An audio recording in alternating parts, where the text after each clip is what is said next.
up, you guys? This is The Thicks. So we are going to be reading all the questions that you guys have for us while we're eating our Jollibee food. Jollibee, the best food you could have. Filipino food is the best food you could have. Jollibee is just one of those kind of quick and easy but really good foods. So we have our spaghetti, our chicken joy, alabok, he loves adobo rice. Adobo rice.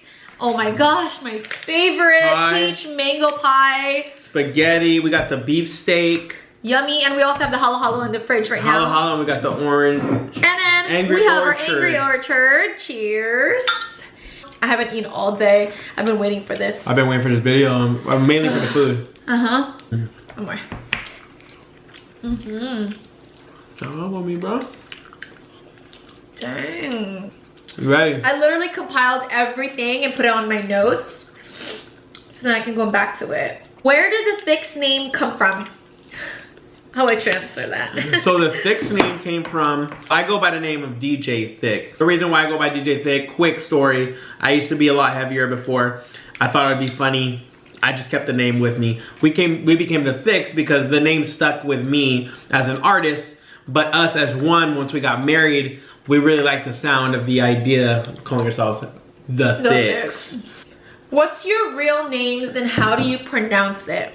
So my real name is Keziah. It's actually biblical, it's actually Hebrew, and it's pronounced Keziah. But growing up, if you live in the Philippines, you know, people kind of fob out a little bit with their names. So they used to call me like Keisha. Huy, Keisha. Keisha, huy.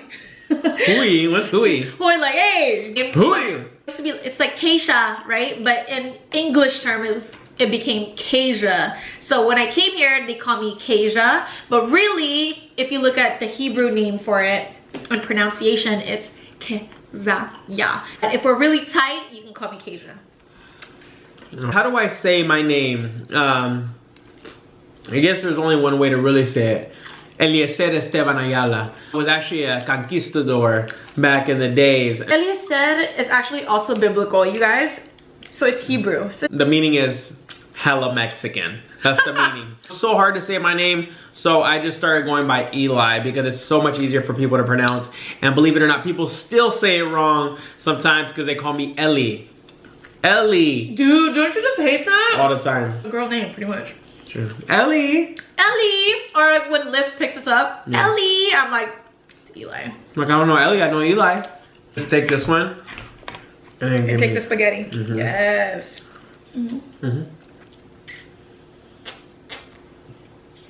Bro, you're supposed to kiss me at the end. Have you seen Lady and the Tramp? Bro. No, I never did. Now I'm just a tramp. You guys seem like you have your career and lives all together. Hashtag power couple. If there was another job you'd take, what would it be? Well, thank you, whoever asked that. But you're mistaken. No, I'm kidding. So I think people...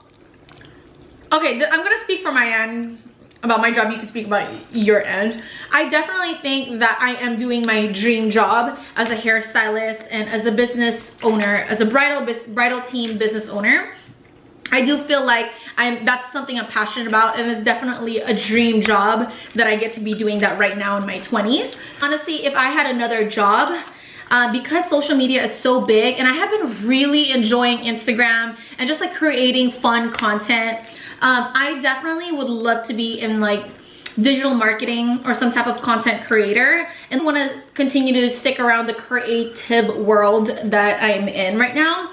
But I just need to figure out like what's my niche. Like I just need to figure out like where do I fit in the social media digital marketing / content creator. So I think if I have a different job, it will be that. I would love to be my own boss. Content creator. Always. I would say that I'm not exactly, I'm very active in what I love to do as a passion, but I wouldn't say I'm necessarily doing right now like my dream job. So my dream job would be to be doing anything in music, not necessarily rapping, but maybe being a DJ for an artist and traveling and doing that kind of thing. A ghostwriter. Or a ghostwriter. Just doing something where you can get a full income primarily just in music alone. That would be super dope, because when I DJ, I have so much fun doing DJing. So much fun, like being his assistant, DJing, like I'm in the wedding industry, so majority of my brides book him as a DJ and vice versa. So we actually get to work together a lot, and that's probably where the word power couple is coming from, because a lot of people see us work together and we really post that on Instagram, and honestly we truly do enjoy that. So if that's the meaning of power couple, then awesome, because it's happiness, it brings me a lot of joy, you know, to be working together. Let's choose you in this spaghetti, right? Oh goodness, it's getting real. How did you know you were ready to be married? Holy matrimonials. I'll basically say what I tell everybody. We get that question a lot, right? Yeah, I get that one a lot. And I always tell them the same thing. Oh. When you're a 2 and you land yourself a 10, you better lock that in, baby. You better lock that in. That's the big man upstairs. The way that I know is because for us in our relationship, it's the experiences that we've gone through together. Different stages, it's throughout our relationship, different hardships we have to go through, and the way we both handle those hardships and helped each other grow is what really showed me that this person is the one who's really going to be there for me no matter what, through good times, through bad times, and that should tell you alone that this is the person that you want to spend the rest of your life with. That's what it was for me. When I first met you, when I first met Eli, like immediately, like I'm not even kidding, like on our second date, I'm like, this is the guy I'm gonna marry. Like I just knew it. I just wasn't in the right place, and wow, I am in age and my course of life is at the moment not like the way I want it yet. So I already knew that he was gonna be the one for me. I don't know what it is. It might just be like a conviction, you know, or like big tug in my heart, you know.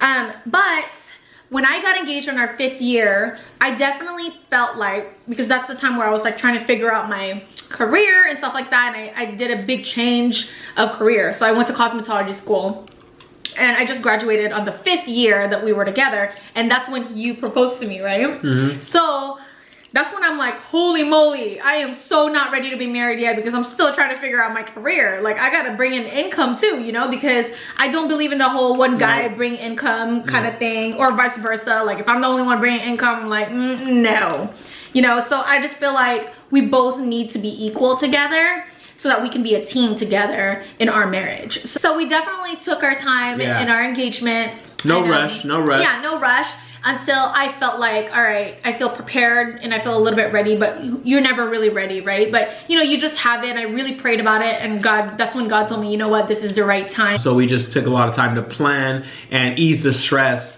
without, you know, trying to rush everything really fast. I really didn't want it to be perfect. I just wanted to make sure the people that I want to be there are there.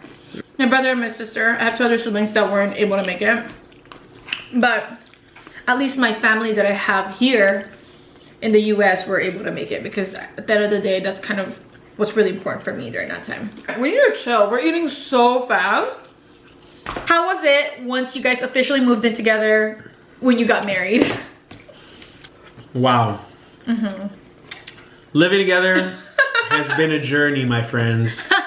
Been quite a journey. I never lived on my own before, in general, before I moved out, because I was helping out family. First thing that I wanted to do once I did move out is I want to just walk around in my chonies.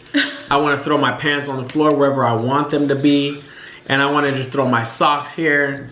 And I learned very, very quickly with Sheriff Kasia that don't slide. So you gotta really pick and choose what you want to fight about, because choose your battles, because not everything's worth arguing about it. When I first got in there, when I first got married, I was in the ring. I was Pacquiao. I was like, boom, what'd you say about what? My shoes? Boom. And I always told him, pick your battle, because women are not gonna stop fighting. Yeah, I just learned. I packed out your way. Yeah. I showed him who Pacquiao is, alright? Bottom line of moving in together is difficult, because there's things about each other that you will not like, living wise. You know, whether it's like, oh, like didn't wash the dishes, or leaving clothes on the floor, or leaving the toilet seat up or down, or you know, different things like that. Just different things that you'll run into, which just seems really small, but when you're living together, if they happen consistently, they start becoming like a big deal. Learn how to choose your battles, what's worth fighting over, right. what's not. I'm still learning, but I'm slowly getting to know that. But moving in together at first was hard because you're learning things about each other in a living mode. And you know what didn't help at all on our first year is that we actually rented a townhouse with another couple. Not only did you and I like argued about our personal stuff, we were also arguing about the other people's stuff. So on top of that problem is another problem. So it was just like a mess on our first year of marriage. Nobody even knew that we were really going through this stuff because we like to keep it private. But dang, it was rough. Dude, it was so much. Him and I had expectations, which is what we shouldn't have. Shout out Pastor Joe. Yeah, shout out to our mentor, our counselor, premarital counseling. By the way, you guys should do that before you get married. Definitely. Side note, to be honest with you, it was rough in the beginning, and that's just us being real because we're not perfect. Husbands are not meant to be trained because they're not puppies, they're not dogs, they're also human. You have to treat them and have respect for them. We're people, guys. Yeah. Men are people. Husbands Quick are announcement, people. guys are people. And ever since I stopped having expectations and I just choose the battle that I want to fight over about, that's if it's like really worth fighting about. And my life has been so much better. I would say our second year of marriage has been so much better. And that's because we also moved out and have our own apartment, our own place. Oh my God. Helped big time. That was like the main thing, I think, honestly. I highly suggest, if you can, right after marriage, straight to just living on your own. Don't be living with your in-laws. Don't be living with friends, because you're still trying to get to know each other. You know what I mean? Like on a deeper level. True. So, holy crap, this one was heck long. When you guys were dating, did you feel the pressure to get married, or were there any outside influences like family and friends putting on a pressure for you guys to get married? And if so, how did you guys handle it? As someone who just turned 30, everyone's question is always, when are you getting married?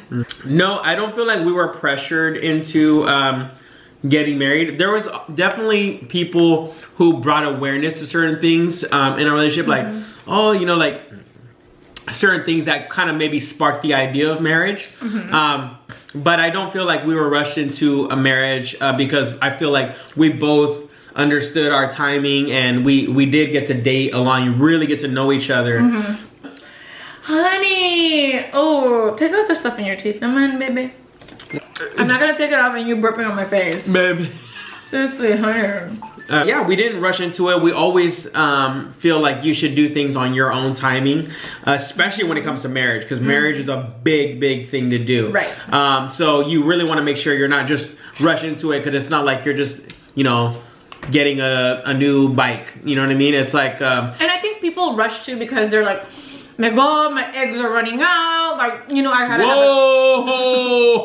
the egg? TMI, but that's true. I mean, I have a lot of women clients and they always tell me like, I'm 30s, and my 30s, I need to like hurry up, time is clicking, and like I need to find somebody now and like be married so then I can at least have kids. Yeah. Coming from a woman's point of view, like I absolutely get that, because if I was in that position, I would definitely have a little bit of fear, because, you know, I would love to already have kids by the time I'm at least 30, early 30s, because it's kind of scary to be able to not have kids later on if you pass that certain age. However, it depends on every woman, right? But for me, I'd rather not take the risk of rushing into a situation because I'm above 30, I'm over 30, and I'm scared of like, you know what, I might not have kids, or my parents are pressuring me. Because at the end of the day, you know, you're gonna be with this one person for the rest of your life. I like to think that people want to be together for the rest of their life when they make the vows, when they get married. So I'd rather not take the risk of rushing things just because of time, of the reason of time. I want to end up having kids with somebody who is not faithful to you, or who ended up being like a big liar, you know, in your marriage. Like, you got to make sure you know all the red flags first, if there is red flags, before you jump into marriage. So again, age should never be the reason of pressure and running out of time, you know, for you to get married. I hope that answered. Do you guys believe it's better to move in together after marriage or while dating? Did you guys wait till moving in after getting married? Ooh, it's getting real. These questions are getting real. I actually lived at Eli's house for like 3 months with his sister when I was going through the whole changes, 3 to 6 months. When I was going through the whole changes of going from college and then working. I was renting a room and all that stuff. So actually his family helped me out by letting me live at your place for like 6 months. I get this question so many times because nowadays in our generation, millennial, moving in together is kind of like what you're supposed to do, right? Like it's like a test run, you know, like really get to know each other, living together, see if you can even handle being together, right? Honestly, if I'm not looking at it in my belief perspective, you know, us being a Christian, if I'm not a Christian, you know, without my beliefs whatsoever, I would be like, yeah, I think living together is kind of like, it makes sense. You know what I mean? Like you really know each other, get to know each other, and then see if there's any red flags or there's things that you actually wouldn't like about each other, right? However, I do have a belief of but it is also something that I actually believe in, and not just because of a religion. So I personally believe that if a person wants to be with you and live with you, it takes commitment. And for a man to want to live with you, or vice versa, but in my case, if a man wants to live with you, there's got to be a ring. You know, there's got to be a commitment, there's got to be a vow, a lifetime, a promise for the rest of your lives that he will be there with you to take care of you, to take care of your children, and to stand as the man of that relationship, of that marriage. So that's me. I think that's just because that's also how I grew up in, and that's what my father has taught me, you know, and that's what my parents represented. Both our parents represented a marriage that is sacred and a marriage that is pure. Everybody makes mistakes, right? But it's a marriage that is pure with right intent from the very beginning. You know, I don't want to just like move in, let's move in because of money, because of what, convenience, because of a trial, you know what I mean? Like I want to make sure that we're always right in God's eyes. Like that's, for me, at the end of the day, it's my belief, but it's really truly what I believe in at the end of the day, not by religion, but by relationship. Wow, who are you? She goes, I've got so many questions. Y'all seem to be the type of couple that has all their ish together, all their ducks in a row, but as you said, everything nowadays is so heavily filtered. Truth. What have been some of the hard obstacles y'all have had to overcome as a couple, both pre and post marriage? And how do you guys stay in line with each other to be able to overcome some of those crazy things? On my end, one of the big things that we went through is I had some health issues. So there was some health issues that were really big. Even at one point of our relationship, I think it was like our second year only, second or third year, where it was very, very hard thing to go through. And I think that in most cases, based on the situation, I won't get too far into it, but it's one of the situations where, you know, we weren't dating for super long. So in reality, you know, she didn't have to be there for me and really go the extra mile for me and be there to, you know, uplift me and bring me through that really hard trial. But she really did, and she was there for me wholeheartedly, 100%. And like I was saying earlier, that was one of the things that I look back in the future, and I look back and I think, wow, this is something that really made me know that for sure there's a person I want to marry. I think what helped me overcome our obstacle is letting go of my baggage. Our relationship before marriage, I held a lot of baggage, you know, because I really have a lot of trust issues and abandonment issues because of my past relationship and just like friendships and stuff. And sometimes you carry it as a baggage. It's a blessing and a curse at the same time, you know, like because it helps you to be aware, but also you carry it without knowing sometimes, and it affects the people around you. And it definitely affected Eli during that time because I carried that trust issue, situation, baggage. I think for me, it's praying that God would help me release that baggage, because I know during that time that the main issue why we have obstacles is because of me and the situation that I was going through. Like he may say that, yeah, I stood there during like his sickness and you know, and trials and tribulations.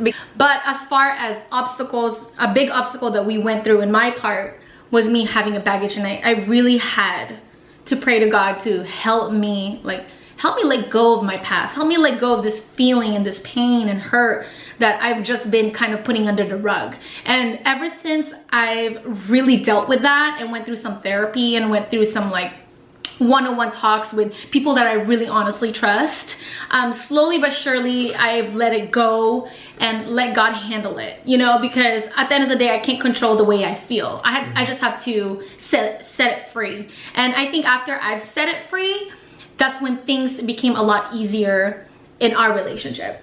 But in general, if the question is like, how do you guys overcome obstacles or just like problems? And that is just by cliche, but it's honestly communicating about it. Communicating, like communicating and knowing that you're both in it together. Because if one person's in it 100% and one's in it maybe 50%, it won't work out. Because both people got to be 100% into it. And if one person's, you know, fighting for it and the other is not, you know, for the most case, sometimes it won't work out that way. You both have to realize that you're fighting and you're trying to fix the problem. Like, I'm not the problem, Eli's not the problem. We have a problem, we have an issue, and we need to fix it together. Yeah. We're not against each other. We're against the issue. We're against the problem, and we need to fix it and figure it out. Gotta do the real one. You know what I mean? But I like how she said filters. Oh, because people sometimes they really do be acting. Yeah, what's the word you want to use? Fake as fuck. And don't be fooled by what you see. Don't be fooled by that fakery. Don't be fooled by the fakery. No, don't be fooled by some of the things you see sometimes on social media. You know, I think sometimes people use social media to put on this persona or you know, a mask of what the reality really is. Right. I think that's something really big that I've noticed in social media in general, and this is just from people, you know, talking to people and seeing like, oh man, these people are really dealing with some things, you know, and maybe you wouldn't see that by looking at their page or you know, the posts that they put up, you know. And I'm not saying that's a bad thing, but I just feel like sometimes social media is that place that we go to kind of put on this persona. So don't look to social media to define the person. Relationship. Yeah, or a relationship at all. Yeah. And to be honest with you, some people maybe don't want to post personal things and what they go through on social media, because some people, they're just private. But there's a difference between being private and then being a hypocrite. You know, you can't say you're this and that, but in real life, you guys are totally not that. So, you get what I'm saying? Yep. Wait, all this food, bro. I know. I'm craving my halo halo right now, but... Fat. Best things you guys have experienced as a couple. There's so many. Say necessarily an age. I would say more... What I love about our relationship is the jokes, the laughter that we have. Yeah. I feel like we're very joking kind of couple, so we joke a lot. I used to be the funny one, but lately she's been killing it. So like she makes me laugh like. That's joke way or what? Yeah, she makes me laugh like nobody else. I think the laughter and the joy is what I really love about our relationship, and I would say. This year it's been like, you know, very positive, and you know, it's been very fun with family and friends, and with just focusing on our relationship as well. Right. I think it's been a great year, and I think this is probably the best times, and the best times are yet still to come. Oh, nice. Honestly, my best time was my quarter century, around my 25th birthday. Yeah, because that's when I was planning the wedding. That's when I felt like my relationship with my family is getting better. I've gotten so much closer to my sisters and my parents. What else? Our group of friends were like so tight, you know what I mean? Like we had such good litty times. Like it's just such a blast. I would say 25th birthday is my 25 years old is awesome, because I was like during the time that everything just seemed perfect. You know what I mean? Yeah. Oh shoot. Okay. What are your relationships like with the in-laws?